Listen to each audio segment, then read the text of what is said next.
नमस्कार, आदाब। Crime petrol dial 100 में आप सबका स्वागत है। हम सब अपने जीवन में मुसीबतों का सामना करते हैं, छोटी हो या बड़ी। हम सब की जिंदगी में कोई ना कोई परेशानी लगी रहती है, लेकिन कभी कभी इन परेशानियों से निजात पाने के लिए हम ऐसा अजीब सा हल ढूंढ निकाल लेते हैं और ये भूल जाते हैं कि वो किसी और की समस्या का कारण बन सकता है या फिर हम खुद उसका शिकार बन सकते हैं।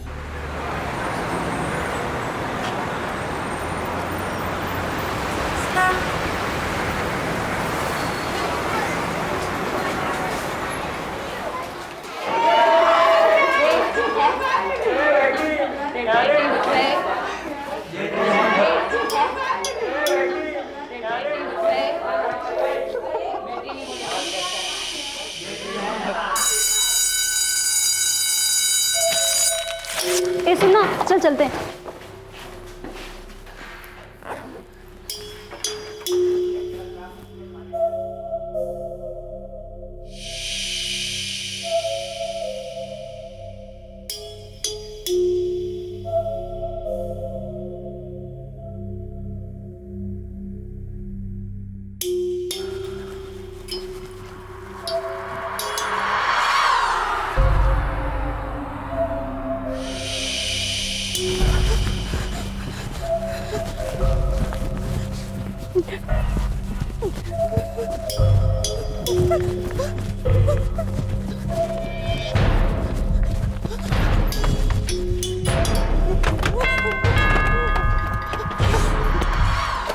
क्या हुआ? तू बार-बार दरवाजे वो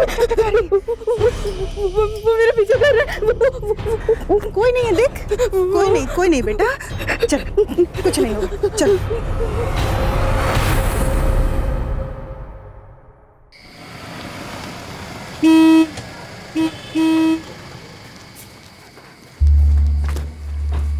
जाना।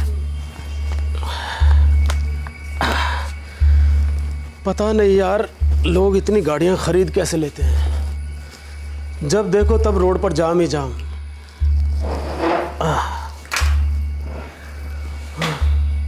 काजल कहाँ है? आई नहीं कोचिंग से? हाँ?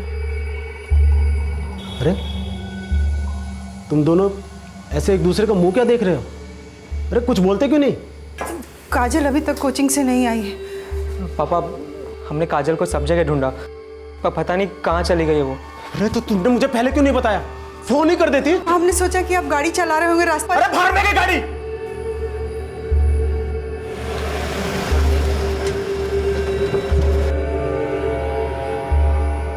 कब से लापता है आपकी बेटी और घर से किसके साथ निकली थी? काजल 4 बजे शाम को अकेले कोचिंग गई थी। वापस नहीं आई तो हमने कोचिंग में फोन किया तो पता चला कि वो कोचिंग पहुंची ही नहीं। जब ये घर से निकली, इसने पहना क्या हुआ था? पिंक कलर का टॉप, जीन्स और ग्रे कलर का जैकेट पहनी थी। वो अकेली कहाँ जाएगी सर? मुझे तो बहुत घबराहट। तू उसे अकेले जाने क्यों दिया? तुम में से कोई उसके साथ नहीं जा सकता था क्या? पापा, वो रोज अकेली तो जाती है और हमें क्या पता था कि इस बार ऐसा कुछ हो जाएगा। अरे तो प्रॉब्लम बता के आती है क्या? राकेश जी, 1 मिनट, काजल का मोबाइल नंबर दीजिए। जी, काजल के पास फोन नहीं है। आप लोग रहते कहाँ हैं? हमारा घर शताब्दी रोड के पास है। सर प्लीज मेरी बेटी को ढूंढ दीजिए। पता नहीं किस हालत में होगी सर, प्लीज। राकेश की 16 साल की बेटी काजल कई घंटों से लापता थी। आखिर कहां थी काजल और किस हाल में थी? कानपुर पुलिस फौरन इन सारी पहेलियों को सुलझाने में जुट गई और सबसे पहले उन्होंने रुख किया काजल के कोचिंग सेंटर का।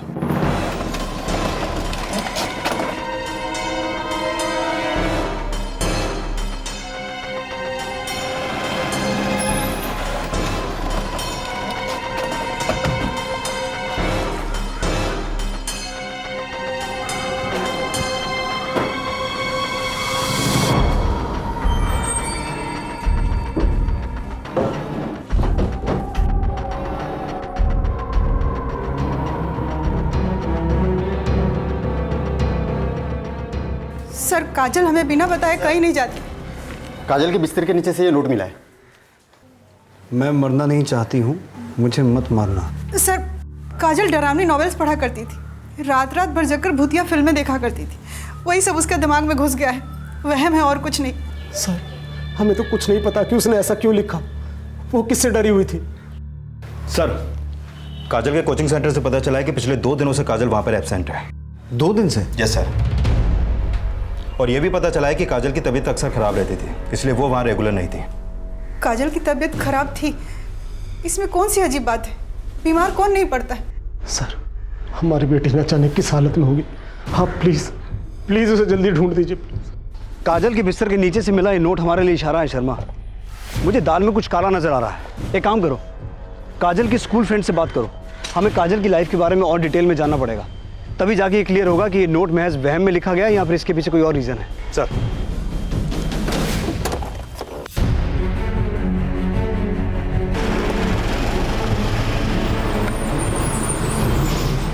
यस सर, पिछले कई दिनों से काजल अजीब सा बिहेव कर रही थी। जैसे क्लासरूम में खोई खोई रहती थी, अपना टिफिन फेंक देती थी, बैग भूल जाती थी।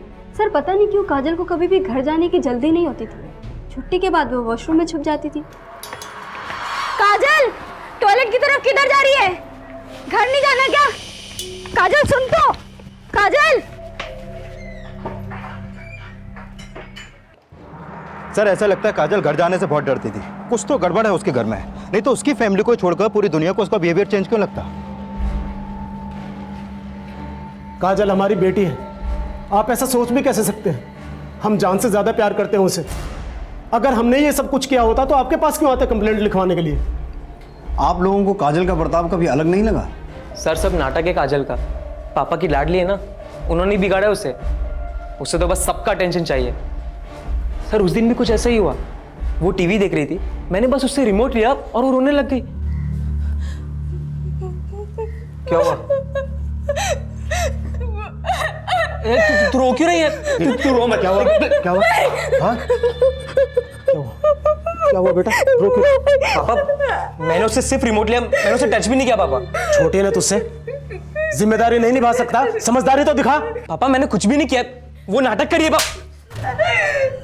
आज के बाद इसे रुलाया ना तो मुंह तोड़ दूंगा तुम्हारा। चल बेटा, चल चल चल। सर एक नंबर की झूठी और मक्कार है काजल। हमेशा ऐसी ही कुछ हरकतें करके मुझे फंसाती थी।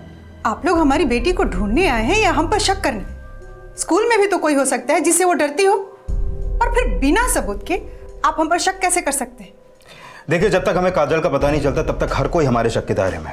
बेहतर होगा कि आप हमें कोऑपरेट करते रहें। 2 मार्च जिस दिन काजल गायब हुई थी, आप दोपहर से शाम तक कहाँ थे? जी, हम किसी काम से हापुड़ गए थे और शाम को वहीं से वापस आए थे। सर मैं उस दिन एक कंपनी में जॉब के इंटरव्यू के लिए गया था। जिस दिन काजल गायब हुई थी उस दिन सारा दिन हम घर में ही थे। सर क्या हम इनकी बातों में भरोसा कर सकते हैं? बिल्कुल नहीं शर्मा, इन घर वालों की कहानी बाहर वालों से बिल्कुल अलग है। इतनी आसानी से इन्हें क्लीन चिट नहीं दे सकते। एक काम करो, इन सब के 2 मार्च की कॉल और लोकेशन डिटेल्स निकालो, क्रॉस वेरीफाई करो कि ये लोग सच बोल रहे हैं कि नहीं। सर क्या क्या है हमारी बेटी के साथ? हाँ? किस बात का इतना खौफ था उसे? हाँ? हम पे क्यों चिल्ला रहे हो? हमने क्या किया है? इसी बात का तो रोना है कि तुमने कुछ नहीं किया। तुम्हें पता होना चाहिए था कि काजल की लाइफ में क्या चल रहा है। वही एक अकेली नहीं इस घर में जिसके पीछे हम घूमते रहे, और आप क्या बोल रहे हैं? आपको भी पता होना चाहिए। न घर में समय बिताते हैं, न परिवार को समय देते हैं, कैसे पता चलेगा? हाँ तो जब तुम्हें पता है तो क्यों सवाल लड़ा रहे हो? ये कहाँ बोल रहे हैं? शांत हो जाओ। क्यों लड़ रहे हो आप दोनों फालतू में? मुझे एक बात समझ में नहीं आती, आप दोनों को वो इतनी मासूम क्यों लगती है? हाँ, क्या पता ये भी कोई उसकी चाल होगी हमारा अटेंशन पाने के लिए। अरे उसको क्यों मार रहे हैं? मेरी बेटी के बारे में कुछ भी बोला ना, जुबान काट दूंगा दोनों की।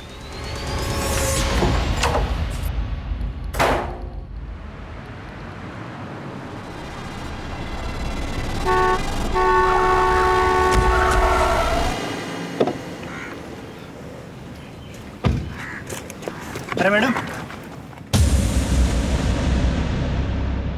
सर काजल की पूरी फैमिली के कॉल रिकॉर्ड कल तक आ जाएंगे। ठीक है शर्मा, तब तक ये काम। एक मिनट सर। हेलो, क्या?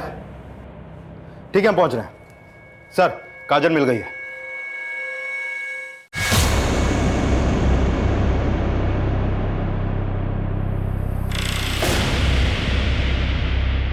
सर वो हम अपने घर जा रहे थे, अचानक से पता नहीं वो लड़की कहाँ से हमारी गाड़ी के सामने आ गई। जब वो लड़की तुम्हारी गाड़ी के काजल काजल काजल काजल राकेश जी, काजल कैसे? फिलहाल काजल अंदर है, उसका इलाज चल रहा है। काजल के डॉक्टर साहब, काजल कैसे है? पेशेंट के घाव काफ़ी गहरे हैं, उसके साथ रेप भी हुआ है। और हमें उसके बॉडी पे कहीं कहीं पे बर्न मार्क्स भी मिले हैं। ऐसा लगता है उसे किसी ने जिंदा जलाने की कोशिश की है। उसकी हालत काफ़ी नाजुक है, फिलहाल हम कुछ कह नहीं सकते। Excuse me. क्या हो गया हमारी बेटी को?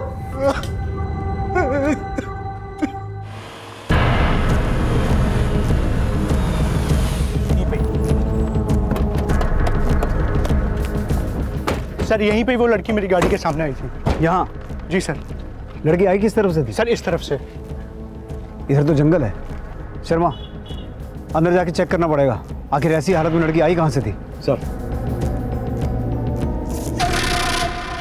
सर ये देखिए, वहाँ घर जैसा कुछ दिख रहा है।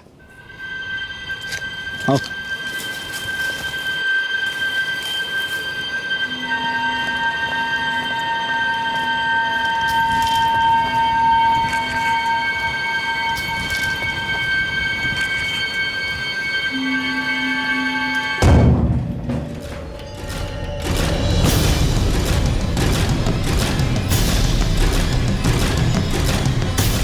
शर्मा, ये लड़की कौन हो सकती है? बॉडी पे कोई कपड़ा नहीं है, प्राइवेट पार्ट्स पे फूल रखे हुए हैं, तो मामला क्या है? इस केस में काजल की गुमशुदगी के बाद उसके साथ हुई बलात्कार की वारदात ने सबको चौंका दिया था, और तभी एक औरत की लाश मिलने से इस केस में सनसनी फैल गई। आखिर कौन थी औरत और इसकी हत्या क्यों हुई थी? और दूसरी तरफ काजल अपने घर से इतनी दूर एक सुनसान जगह पर कैसे पहुंची? क्या काजल का अपहरण जानबूझकर किसी ने किया था? और काजल का अपहरण करने वाला शख्स कौन था? ऐसे कई सवाल थे जो इस केस को और भी पेचीदा बना रहे थे। मुझे कपड़े का टुकड़ा काजल का लग रहा है, क्योंकि काजल की माँ ने जो डिस्क्रिप्शन दिया था उसके हिसाब से काजल ने इसी कलर का टॉप पहना हुआ था। पिंक कलर का टॉप, जीन्स और ग्रे कलर का जैकेट पहनी थी। हो सकता है इस पे लगा खून भी काजल का ही हो। शर्मा, मुझे मामला बहुत अजीब लग रहा है। अंदर वो डेड बॉडी, और इस जगह को देख के ऐसा लग रहा है कि किसी ने यहाँ तंत्र मंत्र किया है। सर हमने आसपास बहुत ढूंढा, लेकिन मर्डर वेपन कहीं नहीं मिला। ये जगह इतनी अंदर है, मुझे लगता है हमें यहाँ कोई विटनेस भी नहीं मिलेगा। एक काम करो शर्मा, इस लड़की की फोटो आसपास के सभी पुलिस स्टेशन में भिजवाओ, हो सकता है इसकी मिसिंग कंप्लेंट कहीं दर्ज हुई हो। सर एक मिनट सर। हेलो, ठीक है सर, काजल की फैमिली के कॉल डिटेल्स आ गए हैं। पूरी फैमिली ने हमसे झूठ बोला है। 2 मार्च जिस दिन काजल गायब हुई थी, तुम्हारे फोन की लोकेशन कल्याणपुर की थी, तो हमसे झूठ क्यों बोला कि तुम हापुड़ में थे? जिस दिन काजल गायब हुई थी आप दोपहर से शाम तक कहाँ थे? जी, हम किसी काम से हापुड़ गए थे। दरअसल सर, हम नहीं चाहते थे कि हमारे घर वालों को इस बात का पता चले। किस बात का? राकेश, माजरा क्या है? माजरा कुछ नहीं है सर। काजल के पापा हमेशा हमारी ज़रूरतों को फिजूल खर्ची समझते। उस दिन भी हम शॉपिंग करने गए थे, इसलिए झूठ बोल दी। जिस दिन काजल गायब हुई थी उस दिन सारा दिन हम घर में ही थे। सिर्फ इसी वजह से झूठ बोला या इसके पीछे कोई और राज है? और कोई राज नहीं है सर, सिर्फ एक यही राज है कि हमारी एक गर्लफ्रेंड है, और उस दिन हम उसी के साथ बाहर डेट पे गए थे। वो एक्चुअली घर वालों के सामने ये सब बात करने में अच्छा नहीं लगता, इसीलिए उस दिन आपके सामने हमने झूठ बोला। सर मैं उस दिन एक कंपनी में जॉब के इंटरव्यू के लिए गया था। ये एक ही झूठ है कि और कहीं झूठ तुमने छुपा के रखे हैं? नहीं सर, वो हमें सट्टा लगाने की आदत है और कभी कभी पी भी लेते हैं, बस इसलिए झूठ बोला सर। इसे पहचानते हो? नहीं, कौन है ये? हमें नहीं पता ये कौन लड़की है, हम पहली बार देख रहे हैं। नहीं सर, पहले कभी नहीं देखा। सर मुझे तो इनमें से एक की बात पर भी भरोसा नहीं हो रहा, क्योंकि जब काजल गायब हुई थी इनमें से एक ने भी सच नहीं बोला था कि उस समय ये कहाँ थे, और अब इस लड़की को भी पहचानने से इनकार कर रहे हैं जिसकी लाश हमें उस जगह से मिली जहां पर काजल को गायब करके रखा गया था। और सर मैंने आसपास के सारे पुलिस स्टेशन में क्रॉस चेक किया, इस लड़की की मिसिंग कंप्लेंट हमें कहीं भी नहीं मिली। एक काम करो Sharma, national missing person database में भी इस लड़की के बारे में सर्च करो, शायद कुछ पता चले। और इन घर वालों ने अब जिन जगहों के नाम लिए हैं वहां एक बार क्रॉस चेक करो। काजल की क्या रिपोर्ट है? सर अभी तक उससे होश नहीं आया है। इस केस में आगे बढ़ने के लिए काजल का होश में आना बहुत जरूरी है।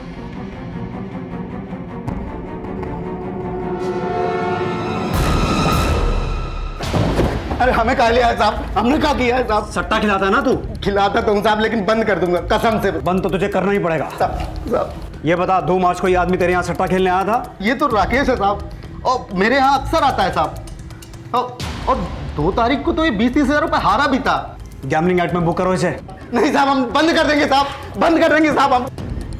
यस सर, मैं और हर्ष रिलेशनशिप में हैं। उस दिन हम दोनों साथ में मूवी देखने भी गए थे और हमारे साथ 2-3 दोस्त और भी थे।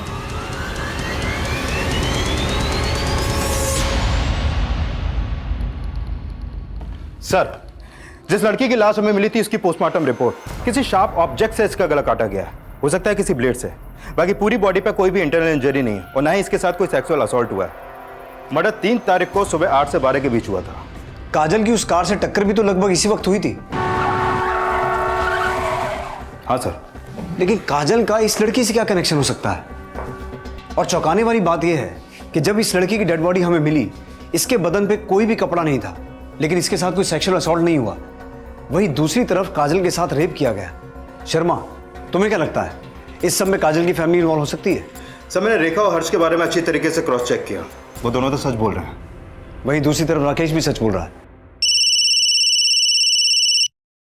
1 minute sir. Hello. Okay, thank you sir. Hospital से कॉल था, काजल को होश आ चुका है। चलो।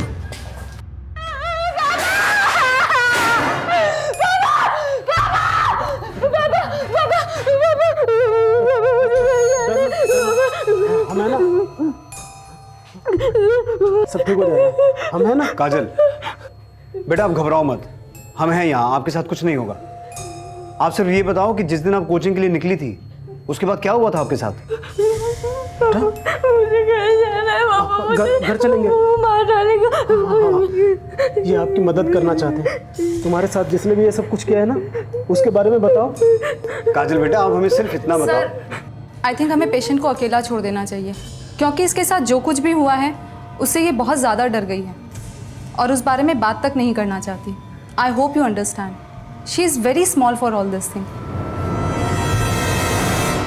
सर, काजल तो कुछ भी बोलने को तैयार ही नहीं है, तो फिर कैसे पता चलेगा काजल और उस लड़की के साथ क्या हुआ था जिसकी लाश हमें मिली थी, जबकि काजल ही इकलौती चश्मदीद गवाह है। सवाल ये है शर्मा कि काजल सचमुच सब कुछ भूल गई है सदमे में, या फिर हमसे सब कुछ छुपा रही है? पापा मुझे यहाँ नहीं रहना, मुझे घर जाना है पापा, मुझे मार डालेगा। Sir, national missing personal data record से इंफॉर्मेशन हाथ लगी है। इस लड़की का नाम रानी शास्त्री है, उम्र 28 साल। करीब 1 हफ्ते पहले दिल्ली में इसकी मां ने इसकी मिसिंग कंप्लेंट दर्ज की थी। दिल्ली में? Yes sir. लेकिन हमें इसकी लाश मिली कानपुर में, वो भी उस जगह जहां काजल को किडनैप करके रखा गया था। शर्मा, अब हमें पता ये लगाना है कि दिल्ली की रानी शास्त्री का कानपुर की काजल से क्या कनेक्शन है। पुलिस को जिस लड़की की लाश मिली थी, अब उन्हें उसके बारे में पता चल चुका था, लेकिन हैरानी की बात यह थी कि दिल्ली से लापता हुई रानी आखिरकार कानपुर कैसे पहुंची और उसकी हत्या किसने और क्यों की। दूसरी तरफ काजल अब भी डर के साए से बाहर नहीं निकल पाई थी और यह डर उसके अंदर लापता होने के पहले से देखा गया था। आखिर ऐसी क्या वजह थी कि काजल इतनी ज्यादा डरी हुई थी और उसकी जान को किससे खतरा था? रानी की हत्या और काजल की गुमशुदगी और बलात्कार के मामले को सुलझाने में पुलिस जी जान से जुटी हुई थी, लेकिन इस केस में ऐसे कई सवाल थे जिनका जवाब मिलना बेहद जरूरी था और उन सवालों के जवाब तलाशने के लिए कानपुर पुलिस ने दिल्ली का रुख किया।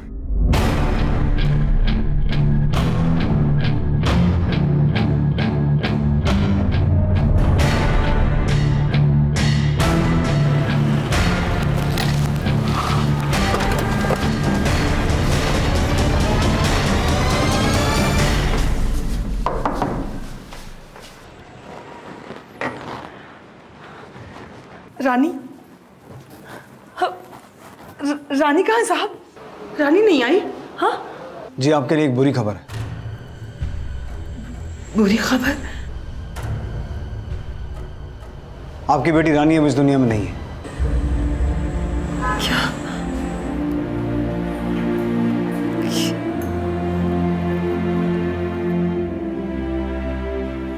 रानी कितने दिनों से लापता थी? सर, वो 28 फरवरी को सुबह घर से निकली थी और उसके बाद वो वापस ही नहीं आई। और जब वो शाम तक भी वापस नहीं आई तो मुझे लगा मुझे आंटी को फ़ोन करके बताना चाहिए।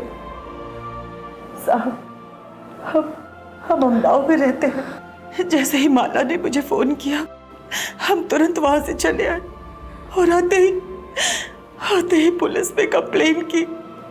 साहब, मेरी इकलौती बच्ची थी रानी, बड़ी ही मेहनती थी, नौकरी की तलाश में थी, मगर अच्छी नौकरी उसे नहीं मिल पा रही थी साहब। माँ, मैं कोशिश कर तो रही हूँ ना। आप चिंता मत करो, कुछ ना कुछ जरूर हो जाएगा। चिंता ना करूं? कैसे चिंता ना करूं? हाँ, जो हमने कर्ज लिया है उसका सूद दिन ब दिन बढ़ता जा रहा है। हमें तो डर है कि कहीं तेरे पिताजी की आखिरी निशानी वो भी हाथ से ना निकल जाए। रानी, मैं तुझसे बात कर रही हूँ, सुन रही है तू? सुन, तू कैसे भी करके कोई भी नौकरी कर ले। हाँ, नहीं तो हम सब बर्बाद हो जाएंगे हम बर्बाद हो जाएंगे।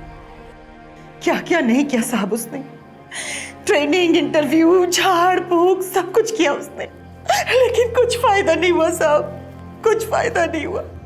मेरी बच्ची को कोई क्यों मार दिया? मेरी बच्ची ने किसी का क्या बिगाड़ा था? क्यों मार दिया मेरी बच्ची को? सर, मुझे ये समझ में नहीं आ रहा कि ये रानी दिल्ली से कानपुर क्यों गई और उस जगह कैसे पहुंची जहां से हमें उसकी लाश मिली। क्या काजल ने उसे मारा होगा? लेकिन शर्मा, काजल रानी को क्यों मारेगी? वो तो खुद इस बात से डरी हुई कि कोई उसे ना मार दे। हमें रानी के बारे में और डिटेल में पता करना पड़ेगा। सर,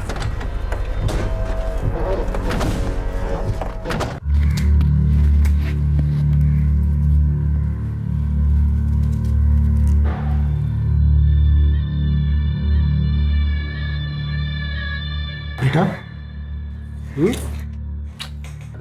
लो बेटा, खा लो। Very good. सर, रानी की कुछ डिटेल्स मिली हैं। 1 मार्च को रानी ने कानपुर के लिए टिकट बुक की थी और उसके कॉल रिकॉर्ड के मुताबिक वो कानपुर के किसी पंकज बिश्नोई से फोन पे बातें करती थी। पंकज बिश्नोई? तो क्या रानी दिल्ली से कानपुर पंकज बिश्नोई से मिलने आई थी?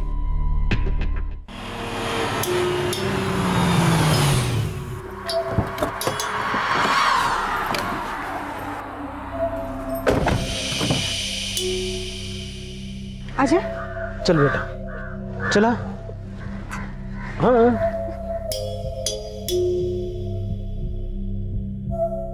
पापा है ना?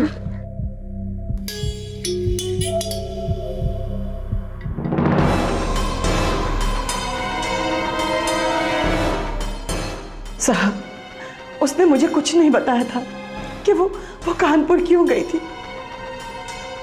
माला, तुम और काजल दोनों साथ में रहते थे। काजल ने तुम्हें कुछ तो बताया होगा। नहीं सर, ट्रस्ट मी, मुझे तो ये भी नहीं पता था कि उसने कानपुर की टिकट बुक करवाई थी, और पता नहीं वो वहाँ क्यों गई थी। मेरा बच्चा सारा खाना खाएगा। ले, खा थोड़ा सा खाना बच्चा। क्या हुआ? कोई नहीं बच्चा,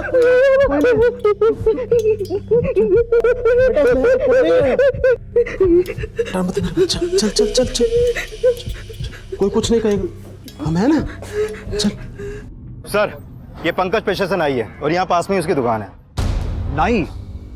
काजल और रानी का एक नाई से क्या कनेक्शन हो सकता है? आओ देखते हैं।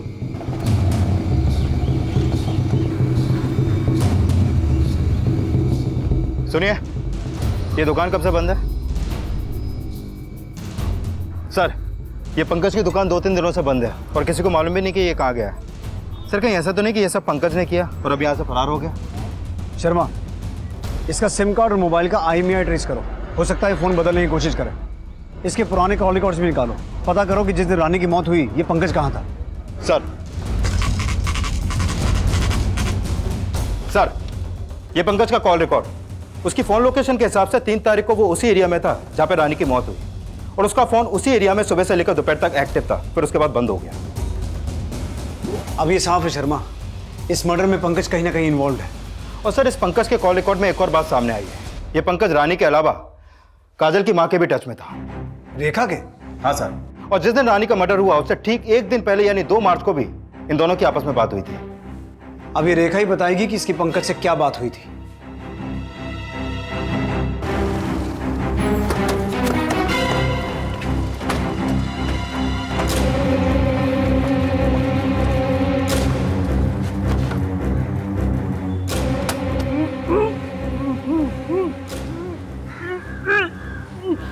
अंदर अंदर से किसी की आवाज आ रही है।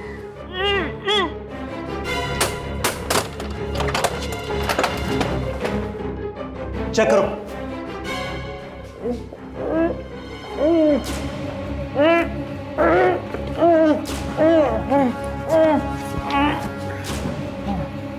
किसने किया है सब?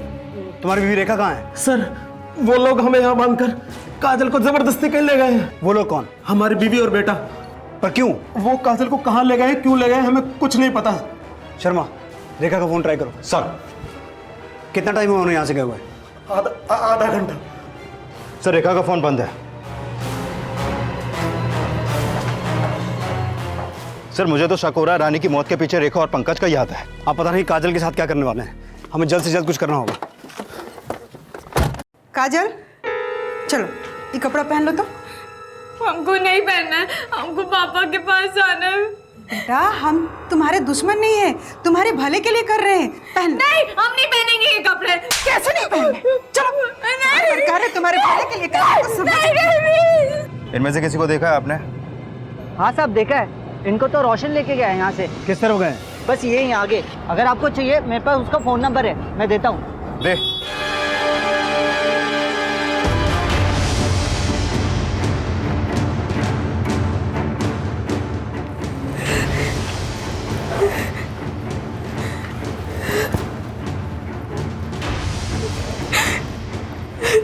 ठीक है सर, मेरी रोशन से बात हुई। उसने उन्हें सीतापुर कानपुर हाईवे पर एक खंडर के पास छोड़ा है।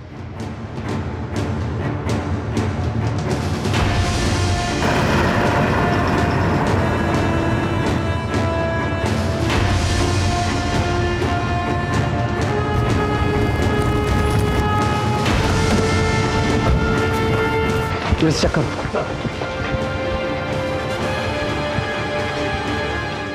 क्या नाटक कर रहे हो ये सब? बंद करो। खोलो इसे। छोड़ो। क्या कर रहे थे तुम लोग वहां? अपनी बेटी की शादी एक बकरे से करवा रहे थे? सर हम जो कर रहे थे ना अपनी बेटी के भले के लिए कर रहे थे। काजल पिछले कुछ दिनों से अजीब अजीब बर्ताव कर रही थी।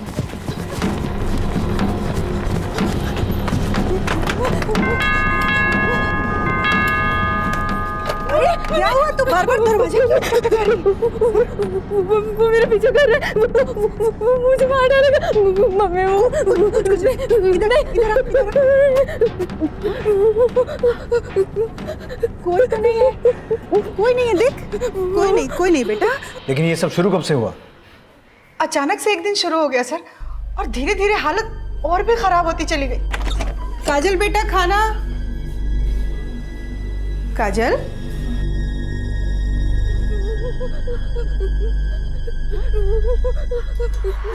काजल क्या हुआ?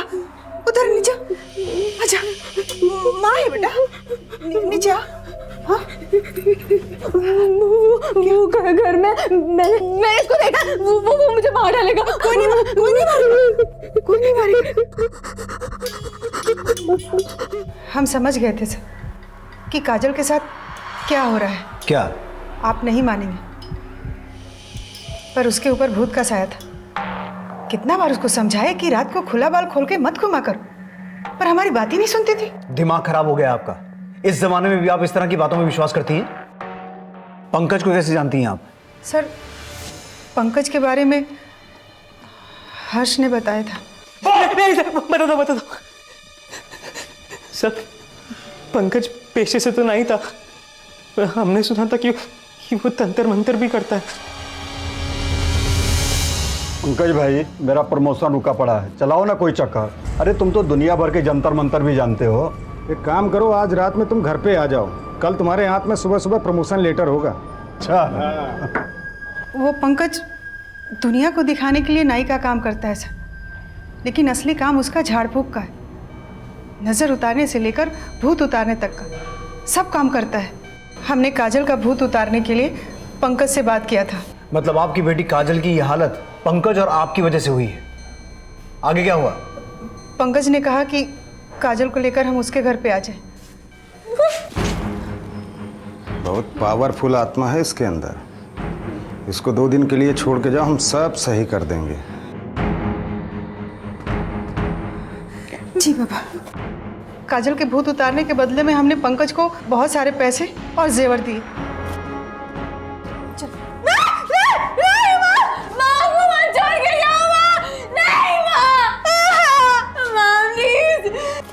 कैसी माँ है आप? अपनी जवान बेटी को एक अनजान ढोंगी के पास छोड़ा ही। तो और क्या करते सर? दुनिया को पता चलता कि हमारी जवान बेटी के ऊपर भूत का साया है तो कौन शादी करता? और हम नहीं चाहते थे कि ऐसी कोई बात हो। और जब दुनिया वालों को यह पता चलता कि आपकी बेटी एक ढोंगी के साथ 2 दिन रह के आई है, तब उसकी शादी हो जाती। उसकी शादी बकरे के साथ क्यों करवा रहे थे? इसलिए कि काजल का भूत बकरे में चला जाए। वाह, एक बार पंकज के हाथों हलाल होने से आपका मन नहीं भरा तो दोबारा बेवकूफ बनने किसी और आदमी के पास चले गए आप। इस सब से रानी का क्या कनेक्शन है? उसकी हत्या क्यों करवाई? सर, हम रानी को नहीं जानते। पहली बार तो हम थाना में उसका फोटो देखे, हमें कुछ नहीं पता सर। गीता, नहीं बाबा, कोई बात नहीं बेटा, अब यहीं बैठो। राकेश जी, 1 मिनट।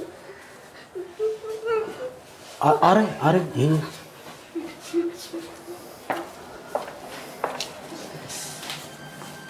देखिए, मैं जानता हूँ कि इस बात को एक्सेप्ट करना थोड़ा मुश्किल है, लेकिन काजल की हालत मेंटल डिसऑर्डर की तरफ इशारा कर रही है। नहीं सर, हमारी बेटी पागल नहीं है। हम भी ये नहीं कह रहे हैं कि आपकी बेटी पागल है, लेकिन मेंटल डिसऑर्डर एक सीरियस इशू है जिसे एड्रेस करना बहुत ज़रूरी है। मुझे ऐसा लगता है कि हमें काजल को एक साइकेट्रिस्ट को दिखाना चाहिए, जिसके लिए हमें आपकी परमिशन की ज़रूरत है। लेकिन सर, काजल की ऐसी हालत नहीं है। आप चिंता मत कीजिए Rakesh ji, I am sure कि इससे काजल की हालत सुधरेगी और हमें भी इस केस में आगे बढ़ने में मदद मिलेगी। प्लीज़।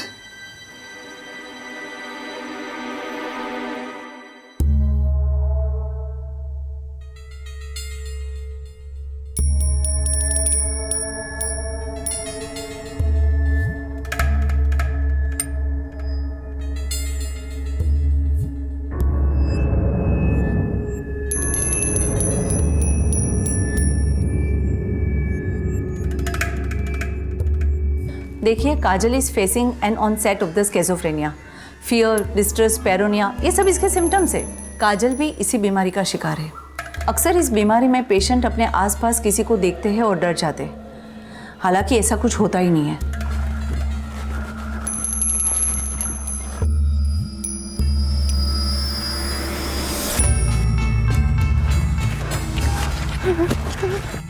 नॉर्मल लोग इस बीमारी को समझ नहीं पाते और लोगों को लगता है कि पेशेंट ने भूत को देख लिया।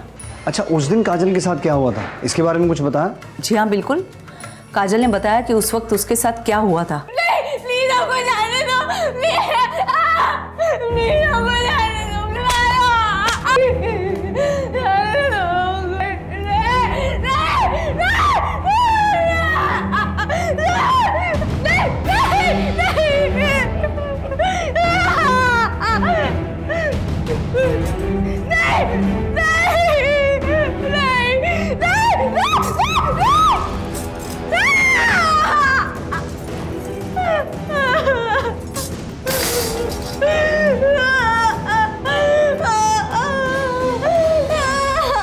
काजल ने किसी और लड़की के बारे में बताया आपको जो उसके साथ उस कमरे में मौजूद थी? सेशन के बीच में उसने किसी लड़की का जिक्र तो किया था, पर उस लड़की के बारे में बताया नहीं। वो बहुत ज़्यादा डरी हुई थी, वो जोर जोर से रोने लगी। हमारी गलती जो हमने अपनी बेटी पर ध्यान नहीं दी, वरना आज उसकी ये हालत नहीं होती। डोंट वरी, ये बीमारी ठीक हो सकती है, बस प्रॉपर काउंसलिंग और ध्यान देने की ज़रूरत है। काजल का केस तो सॉल्व हो गया, लेकिन रानी को किसने मरवाया ये अभी तक क्लियर नहीं हुआ। सर, मुझे लगता है रानी का खून उस तांत्रिक पंकज ने किया होगा, पर अभी वो कौन से बिल में छुपा बैठा है पता नहीं। इस पंकज का पास्ट प्रेजेंट सब खंगालो, जिस बिल में भी छुप के बैठा है हमें उसे खोद के निकालना है। सर,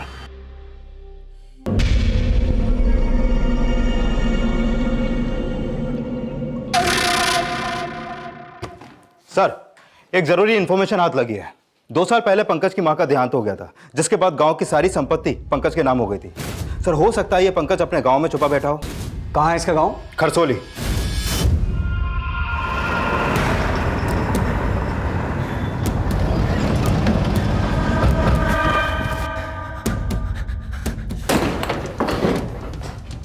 पंकज बिश्नोई। जी साहब। चलिए पंडित जी, अब आपका भूत उतारने की बारी है। मर जाएंगे साहब, हम सब बता रहे साहब, सब बता। बुलवा तो हम लेंगे। तेरी ये खातिरदारी तो लोगों को उल्लू बनाकर उनकी जिंदगी खराब करने के लिए है। एक 16 साल की लड़की के साथ रेप किया तूने, उसे इतना मारा, उसे जलाने की कोशिश की। बोल क्यों किया है सब, बोल। वो साहब, हमको ये करने में बहुत मजा आता था साहब। तंत्र मंत्र के बहाने तो हम उनसे मजे लेते थे साहब, और उनसे पैसे भी लेते थे साहब। अरे साहब, रानी को क्यों मारा? साहब हमने नहीं मारा साहब, वो खुद चल के आई थी हमारे पास नौकरी के लिए तंत्र मंत्र कराने साहब। लेकिन साहब वो बहुत सही समय पे आई थी। काजल के अंदर का भूत निकाल के किसी दूसरी लड़की के अंदर डालने के ढोंग करने के लिए मैंने काजल को अपने पास रखा था। उसी समय रानी आई साहब। रानी को फंसाने के लिए हमारे दिमाग में एक प्लान आया, और मैंने रानी से कहा, तेरा बुरा साया इस लड़की के अंदर डालना पड़ेगा। बाबा ये तो बहुत छोटी है। नौकरी चाहिए ना तुम्हें? अगर तुझे नौकरी चाहिए तो तेरे अंदर का बुरा साया इस लड़की पे डालना पड़ेगा, क्योंकि तुम्हारे अंदर का बुरा साया तुम्हारे लिए कुछ भी अच्छा नहीं होने दे रहा है। अगर तुम्हें हमारी बात नहीं माननी है तो जाओ यहां से। नहीं बाबा जी, आप जैसा कहेंगे मैं वैसा करने के लिए तैयार हूँ। मुझे नौकरी की बहुत ज़रूरत है, मेरी मदद कीजिए।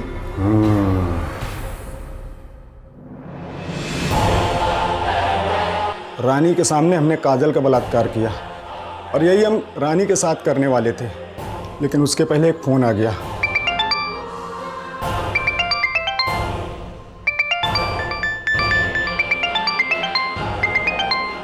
हेलो, हाँ हम आ रहे हैं, बस अभी आए। सुनो, अभी हम वापस आके बाकी की पूजा करते हैं। पर बाबा ये तो बेहोश हो गई, इसको हॉस्पिटल लेके जाना।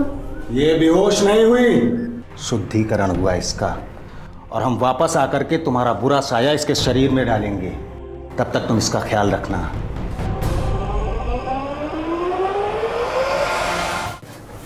पर बाबा ये तो बेहोश हो गई, इसको हॉस्पिटल लेके जाना। ये बेहोश नहीं हुई, शुद्धिकरण हुआ इसका, और हम वापस आकर के तुम्हारा बुरा साया इसके शरीर में डालेंगे। तब तक तुम इसका ख्याल रखना।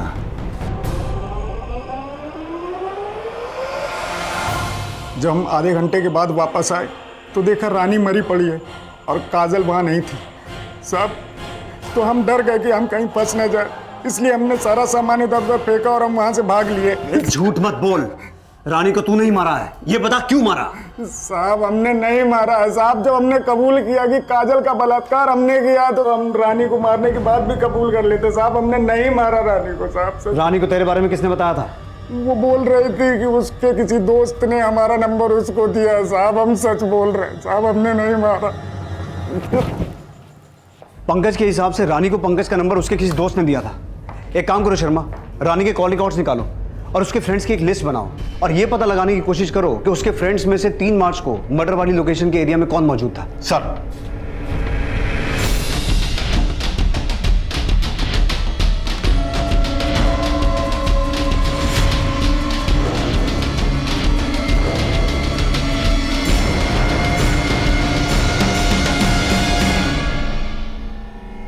सर आपका अंदाजा बिल्कुल सही निकला।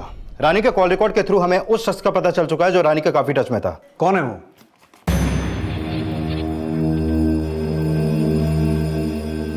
देखो, हमें ये तो पता चल चुका है कि रानी की हत्या तुम्ही ने की थी। तुम्हारे कॉल डिटेल्स, लोकेशन डिटेल्स, सब कुछ तुम्हारे खिलाफ है। जिस दिन रानी की हत्या हुई थी तुम्हारा फोन उसी एरिया में एक्टिव था जहां से हमें रानी की लाश मिली थी।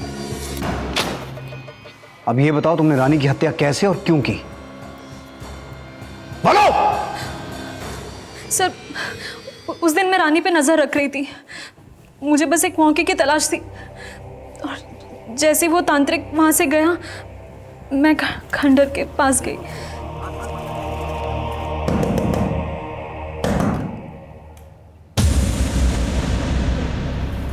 माला, तू यहाँ क्या कर रही है? नहीं, वो कानपुर में मेरे मामा जी भी रहते हैं ना, तो उनके किसी काम से मैं आई थी, तो मैंने सोचा मैं देख लूं कि तू ठीक है कि नहीं है। हाँ, वो सब ठीक चल रहा है।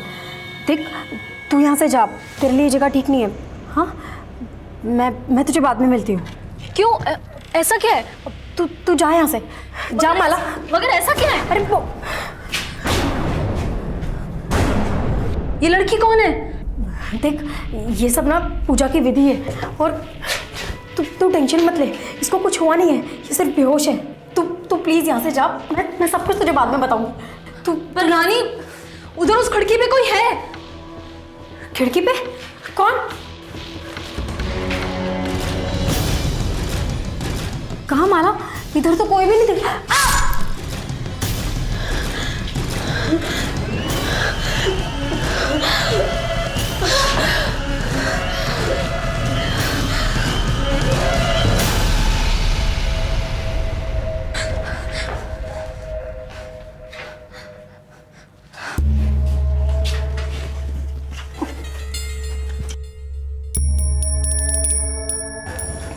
सर, मैंने रानी के कपड़े उतार के उसके प्राइवेट पार्ट को फूलों से इस तरह से ढक दिया ताकि सारा शक उस तांत्रिक पर जाए। लेकिन रानी को मारा क्यों? वो तो तुम्हारी दोस्त थी ना। सर, क्योंकि मैं उससे नफरत करती थी। हम 1.5 साल से दिल्ली में स्ट्रगल कर रहे थे। हम दोनों साथ में ही दिल्ली आए थे, दोनों साथ में ही रहते थे, साथ में ही सारे सपने देखे थे। पर यहाँ मैट्रिक पास लोगों को कौन नौकरी देता है? हम दोनों बहुत परेशान थे सर। और उस दिन, उसके बाद हमने एक आईटी कंपनी में इंटरव्यू भी दिया।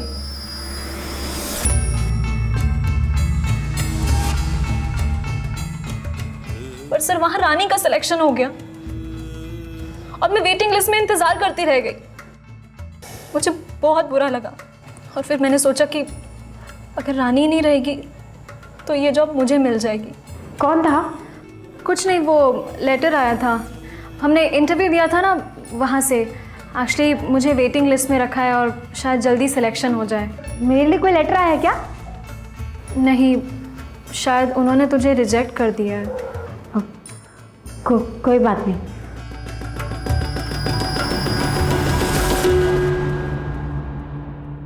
सर, रानी की तरह मेरे भी कुछ सपने थे, मुझ पे भी मेरे घर वालों की जिम्मेदारियां थी, मुझे भी कुछ करके दिखाना था। और फिर मेरे घर वालों ने मुझे अल्टीमेटम दिया कि अगर इस बार मेरी जॉब नहीं लगी तो मेरी शादी करवा देंगे, फिर चाहे मेरी मर्जी हो या ना हो।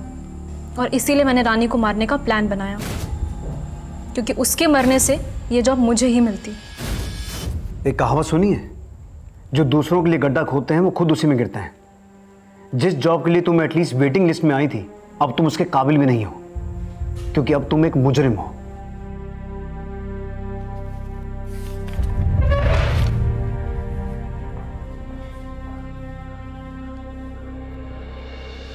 माला का लालच रानी की मौत की वजह बना। अगर माला चाहती तो जुर्म की सोच से अपना ध्यान हटाकर उसे एक सकारात्मक दिशा में लगा सकती थी। अपने मन पर काबू रखकर अपने लक्ष्य पर केंद्रित रहते हुए उस लक्ष्य को पाना, यह कठिन जरूर है लेकिन नामुमकिन नहीं है। जरूरत है तो बस एक पॉजिटिव सोच की और दृढ़ संकल्प की। काजल की मां की अंधश्रद्धा ने काजल को इस उम्र में वो सब कुछ देखने पर मजबूर कर दिया जिसे शायद वो जिंदगी भर नहीं भुला पाएगी। माला को आईपीसी की धारा 302 के तहत हत्या के लिए और उस ढोंगी बाबा को धारा 375 और 376 के तहत बलात्कार के जुर्म में गिरफ्तार किया गया है। अब मैं अनूप सोनी आपसे विदा लेता हूं, फिर मुलाकात होगी अगले एपिसोड में एक और चौंका देने वाले केस के साथ। तब तक अपना और अपने परिवार का ख्याल रखें और देखते रहें क्राइम पेट्रोल डायल 100। सबक एक को सीख हम सबको। जय हिंद।